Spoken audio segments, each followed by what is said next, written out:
Good morning, everyone. Namaste.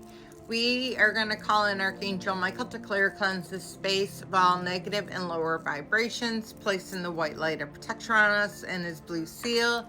And we're going to be reading out of a book I was finally guided to get.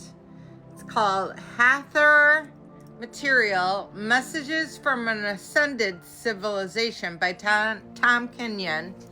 And I'm going to go ahead and start by reading the back of it. It says, "We are the Hathors. We are masters of sound and love from ascended intergalactic civilization. As we assisted in Egypt and other ancient cultures, we have returned to assist humanity's current potential evolution." Love it. Now I understand why I was guided to get it. And this is a picture of the Hathors. You probably have seen it before.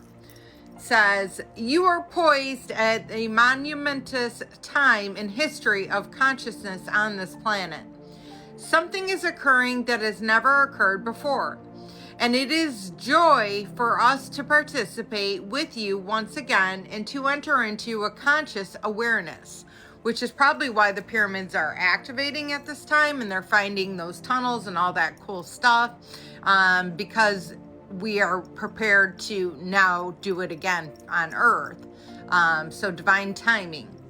So it says, "If you are ready to build the new world, we invite you to join on a journey of the mind and heart." And it does come with 2 companion CDs included, in the front and the back.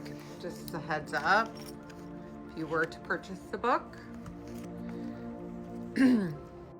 We're going to start by reading Personal Journey. It says, "Truth is always strange, stranger than fiction." Lord Byron, romantic poet and satirist, 1788 to 1824.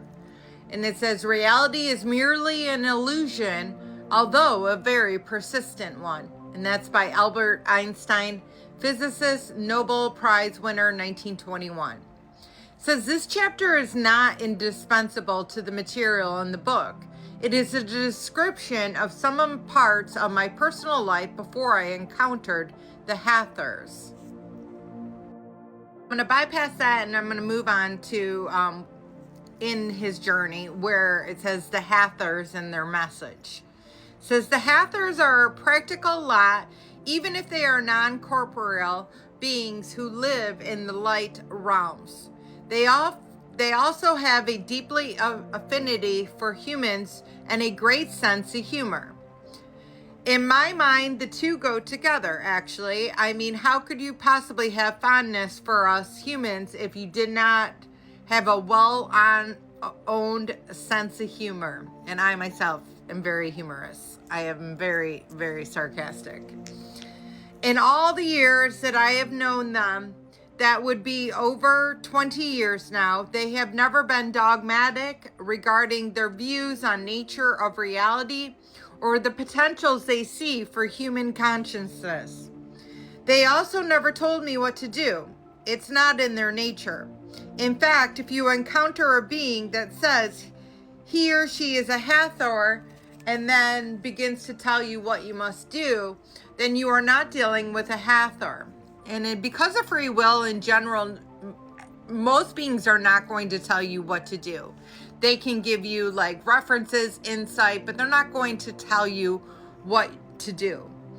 It says, because it is a planet of free will.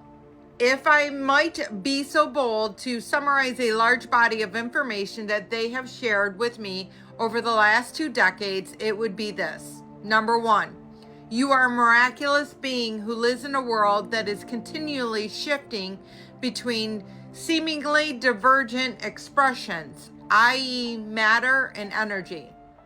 And in point of fact, you are, by your nature, an expression of both matter and energy. You have the inherent ability to shift between these 2 states at will once you free yourself from the perceptual boxes that you have been conditioned to believe in.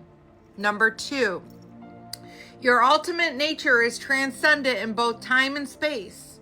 While your body may be currently bound by these limitations, your ultimate nature is unbounded.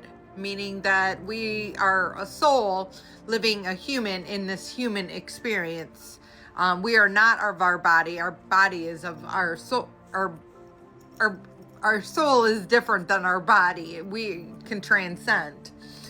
And number 3, as you free your mind, you're from conditioned responses that keep you locked in a world of limitations, you will experience greater freedom. Number 4, your life force is a key to a higher state of consciousness, and by cultivating your life force and raising it up to a higher vibrational expression, you will enter perceptual worlds that are heavenly or blissful. Number 5, Earth is going through its own evolutionary ascent into a higher vibrational realm of expression. And as a soul, you decide to be here at this time to witness and participate. So everyone on this planet signed up to help and aid in some way. Some people are, being the yin, some people are being the yang, some people are being the shadow, some people are being the light, but it's all to essentially to get us to wake up to our true divine self, our I am, our Christ consciousness, our God's activating our God spark, becoming one with your higher self. Says, number 6, life and matter is neither a curse nor a condemnation. It is an adventure in spirit. Number 7, love is one of the most powerful forces in the universe. So I'm going to leave it at that, but what a cool book so far. I'm so excited I got it. I was on the fence because I have so many books, and I don't generally like to spend over a certain amount on a book, but I kind of left it up to my guides and my higher self, and they had me pull the trigger. So I hope it helps, and if you've read it, I'd love to hear what you have to say about it, or if you work with the Hathors as well. So namaste.